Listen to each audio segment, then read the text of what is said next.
Bienvenidos al capítulo 3, que sería números naturales. En esta instancia vamos a trabajar con las propiedades de las operaciones básicas obviamente, bueno, las 6 operaciones, ¿no? Pero vamos a trabajar con algunas propiedades importantes. Vamos a trabajar también con operaciones combinadas, cuál es el orden de la jerarquía que hay que aplicar. Vamos a trabajar también múltiplos y divisores y un poco del concepto de orden. Comenzamos precisamente con números naturales y con determinadas definiciones que serían interesantes o características de esos números naturales. Los números naturales se caracterizan porque, bueno, primero y principal, no sé si ya lo saben, pero el conjunto de los números naturales se denota, se describe como una n mayúscula y los valores con los cuales empiezan son el 1, 2, 3, o sea, son números enteros y positivos. El primer número natural es el 1, ahora vamos a hacer otra salvedad con respecto a esto, y la progresión sigue de forma de ir sumando 1 a cada valor, o sea, el siguiente viene de sumar 1 al inmediato anterior. El ordenamiento es progresivo, quiere decir que van a ir en aumento, el límite, digamos, donde finaliza es en el infinito, que en realidad no tiene fin, es lo que queremos decir. Acá también es lo que vamos a poner discutible, el 0 no pertenece a los números naturales, como tampoco los negativos, eso definitivamente es cierto, lo del 0 ahora vamos a trabajar algo importante. La cantidad de números naturales que hay entre dos números cualesquiera es finita. Es más, entre dos números consecutivos no hay ningún número natural, que es lo más importante. Siempre hay un número natural mayor, porque la serie es infinita, o sea, siempre hay un siguiente, el único que no tiene, y también siempre hay un anterior, el único que no tiene un anterior es el primer elemento de la serie. Y entre un número natural y el siguiente en su serie, que es lo mismo que dijimos recién, no existe ningún otro número natural. O sea que entre el 1 y el 2 no hay nada. ¿Está bien? Más fácil. Con respecto al 0, fíjense que saqué de ahí la flechita. En realidad hay acepciones y hay distintas posibilidades. Se puede incluir el 0 si previamente lo indicamos. Por ejemplo, se pone n sub 0. Entonces la serie comenzaría en el 0, 1, 2, 3. Aunque la realidad es que los números naturales convencionalmente empiezan en el 1. Nosotros el 0 lo voy a nombrar porque vamos a ver propiedades con respecto a esto y hablar del elemento neutro, pero para tener en cuenta. ¿Qué sería el orden? Que es una de las cosas que nombré recién. Bueno, para cuando uno va a hablar de orden, estamos hablando de una secuencia de orden y siempre ese orden se va a establecer comparando dos valores, cualesquiera, dos o más números. Entonces podemos decir que uno es menor que el otro o que el primero es mayor que el segundo. No hay problema, habrá que ver si es mayor, menor o igual. Nosotros vamos a trabajar mucho ese concepto. Eso sería orden. Vamos a hablar de propiedades que seguramente les suenan más que conocidas. Por ejemplo, la propiedad conmutativa. El orden de los sumandos no altera la suma. La mayoría se acuerda de la del producto, pero bueno, en la suma pasa lo mismo. Asociativa es que para sumar 3 o más números podemos agruparlos de la manera que se nos dé la gana, ¿sí? Que el resultado es el mismo. Entonces la suma o adición cumple con la propiedad conmutativa, quiere decir los puedo ordenar de la manera que quiera, y las asociativas los puedo agrupar como yo quiera. El elemento neutro, la adición, que es lo que le dije, si yo incorporo el 0, el elemento neutro, o sea, aquel valor que no modifica el resultado de la suma, es el 0. Con respecto a multiplicación, vamos a pensar en las propiedades parecidas. La asociativa es que yo multiplico tres números, y si tengo 3 números siempre voy a ir asociando de a 2 como a mí se me dé la gana, que el resultado final no cambia.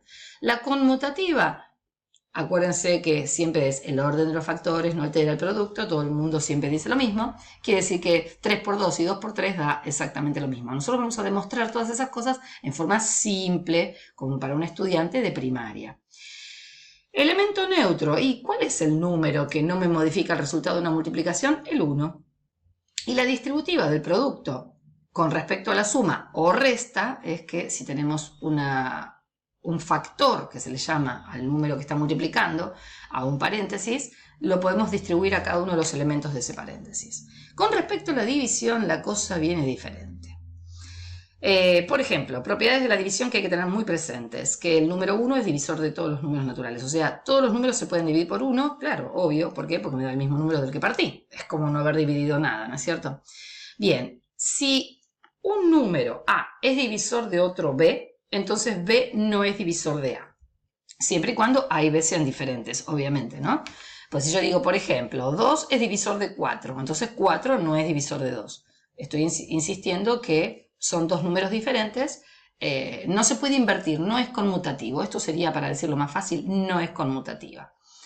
Si A es divisor de B y B es divisor de C, está genial, es la transitiva.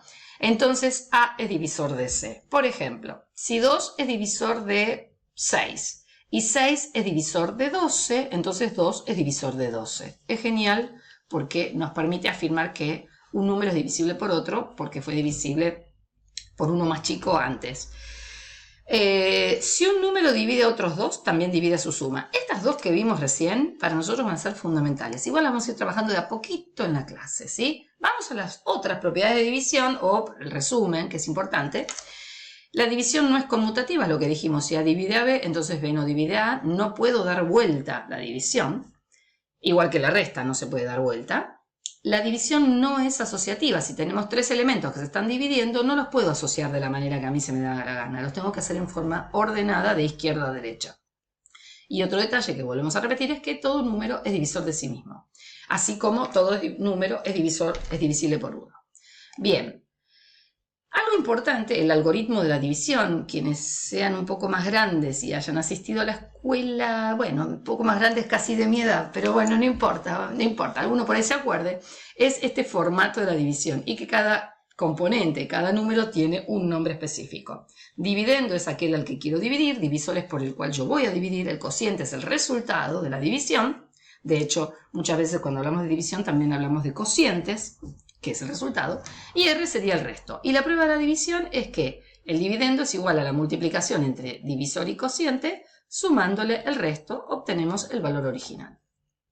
Bien, esto sería exactamente lo que estuvimos viendo, o sea, yo acá no voy a explicar exactamente cómo dividir, se supone que más o menos lo saben, igual voy a enseñar algunos trucos de división, como ven las niñas de primaria en este momento. Pero hay algo que sí me interesaría rescatar, que es propiedad fundamental de la división, que muy pocas personas la manejan. Supongamos que nosotros tenemos una división cualquiera, como en este caso 56 dividido 6, el resultado, el cociente, o sea, dividendo es 56, divisor es 6, el cociente es 9 y el resto es 2. Ok. Algo fundamental es que va a ocurrir algo interesante. Antes de explicar cómo funciona esto, voy a contar algo. Si al dividendo y al divisor de una división entera, como hicimos recién, con resto distinto de 0, esta cumple con esa condición porque tiene un resto de 2, los multiplicamos o dividimos por un mismo número, el cociente no varía, o sea, el resultado de la división no varía, pero sí va a variar el resto, que va a quedar multiplicado o dividido por el número que estamos incorporando. Por ejemplo, al 56 dividido 6, que tenemos acá, lo voy a dividir, ¿sí? Al dividendo y al divisor los voy a dividir por 2, con lo cual 56 dividido 2 es 28 y 6 dividido 2 es 3. La división de 28 dividido 3 sigue siendo 9, porque 27 dividido 3 es 9. El resto me da 1. ¿Por qué? Y porque el resto sí va a estar afectado por este valor que es el que estoy incorporando. O sea que el resto 2 lo divido por 2, me queda 1. Bueno, si yo multiplico al dividendo y al divisor por 3, me va a quedar el número 168 dividido 18, vuelve a ser el cociente 9. Pero el resto también se va a multiplicar por 3 y me va a quedar 6. Bueno, esto era para tener en cuenta, es un dato interesante. Vamos a hablar de las operaciones combinadas. Yo creo que todo el mundo más o menos maneja esto de las operaciones combinadas y vamos a pensar en lo siguiente. Las reglas de operación tienen que ver, yo lo voy a dividir en dos casos. En el primer caso es que no hay signos de agrupación, o sea, no hay ni paréntesis, ni corchetes, ni llave. No estoy agrupando nada explícitamente. Entonces la pregunta es, y bueno, ¿cómo se hace? O sea, son todas sumas y restas, no hay signos de agrupamiento. Primero se resuelven las potencias y raíces, ese sería el orden, la jerarquía. Segundo, se resuelven las multiplicaciones y divisiones. Y por último, sumas y restas. Ok, veamos de qué se trata. Por ejemplo, primero voy a resolver qué cosa. Vuelvo a insistir, es lo que comúnmente se conoce como separar en términos, ¿está bien? Entonces, ¿qué vamos a hacer? Primero resuelvo, en este caso, el 3 al cuadrado, después también 3 al cuadrado, después acá resolveremos la multiplicación y por último haríamos la resta en el que dice 120. Acá tendríamos todos casos de cómo vamos a ir agrupando, resolviendo, etcétera, etcétera. O sea, el más y el menos separan términos fundamental, hay que grabárselo. Si hay paréntesis, corchetes o llaves, justamente eso me está indicando prioridad de cálculo. Con lo cual, lo primero que se resuelve es el paréntesis y después las jerarquías son exactamente igual que las anteriores.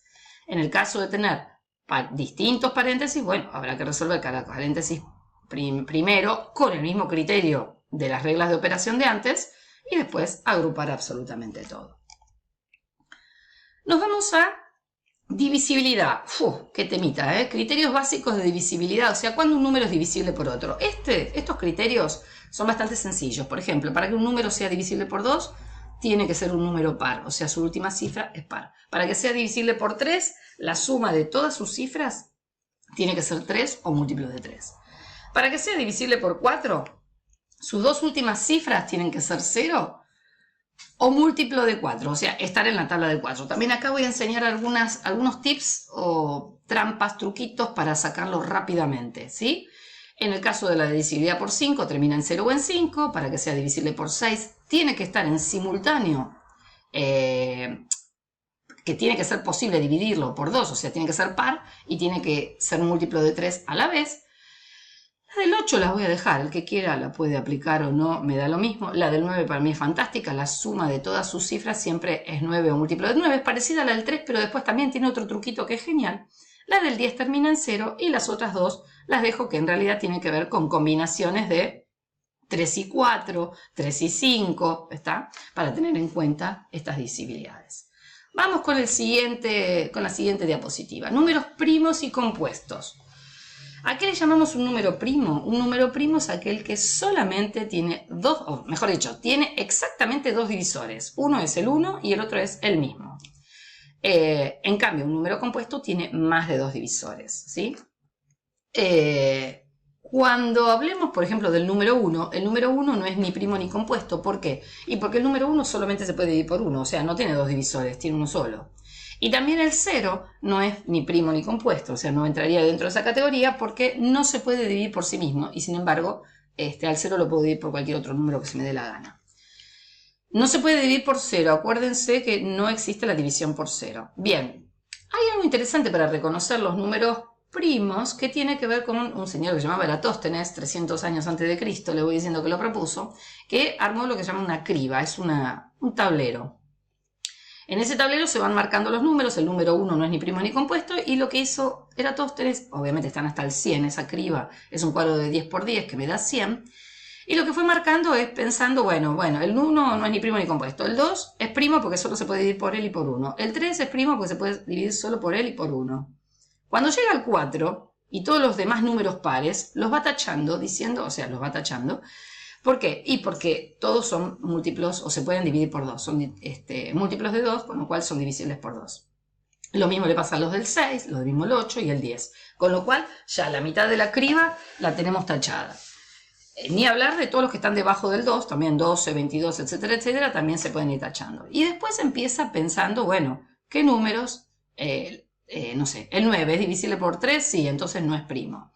Bueno, se van tachando. El 7 es divisible por otro número que no sea ni 1 ni 7, no. Entonces el 7 es primo. Y así sucesivamente van tachando aquellos valores que no son divisibles por otro número. Con lo cual, son divisibles por otro número más chico. Con lo cual me va a quedar sin tachar solamente los números primos. Algo fundamental que nos quedaría acá es que tiene que quedar este concepto. Que una cosa es que un número se llame primo. Primo significaría que solo tiene dos divisores, se puede dividir por el mismo y por 1. Ahora, que dos números sean coprimos no significa exactamente lo mismo que lo que hablamos recién. Cuando hablamos de coprimos, ¿sí? Estamos diciendo que esos dos números no tienen divisores en común, excepto el 1. Esto es para cuando veamos múltiplos y divisores en común, ¿no? Por ejemplo, son coprimos el 3 y el 14, dice acá, el 12 y el... Quiero tomar esto, el 12 y el 25. Ninguno de los dos números por separado es primo. Sin embargo, entre ellos no tienen divisores en común, que es lo más importante. O sea, es que no tienen divisores en común.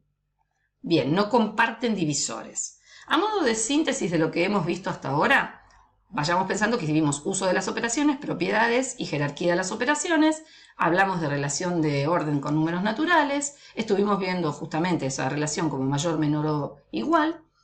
Y vimos las características de los números naturales y las jerarquías de las operaciones que son más importantes. Así que nos vemos en el próximo.